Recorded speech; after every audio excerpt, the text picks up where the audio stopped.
to bring us back together. I must forgive you, and you must forgive me too.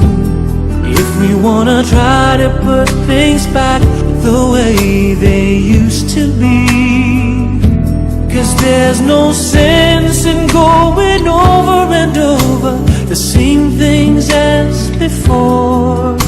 So let's not bring the past back anymore.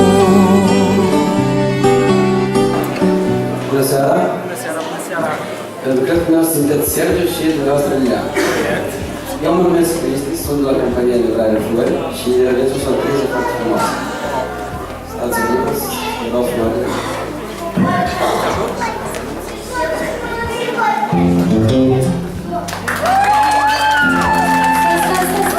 Ce se întâmplă aici? Avem microfonul. Eu aș putea să știu de la cine Și este un mesaj, acolo se pot ști. Sunteți bucuroși de surpriză? Surprizele de acolo la sfârșiuna! Și el cum citește? Așa, să citești mesajul. Felicitări cu ziua de naștere, noi în familie. Vă doresc sănătate, fericire și cât mai multe realizări pe plan personal și profesional.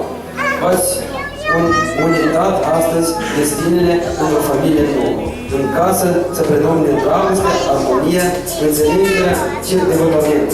Fie ca bunul Dumnezeu să vă cuvânteze cu această familie și să vă stea la baza voastră și în casa voastră mereu. Vă doresc să descoperiți împreună adevărată fericire. Cu drag, Alexandru Todorciu. Așa, este mult așteptat, da? Asta, îmi cer scuze, ăsta e un prieten din America care a fost colegi de serviciu. Mă mulțumesc foarte mult de la camerele pe care să-l vadă. Urez și lui mult sănătate și baftă la muncă și spor în viață.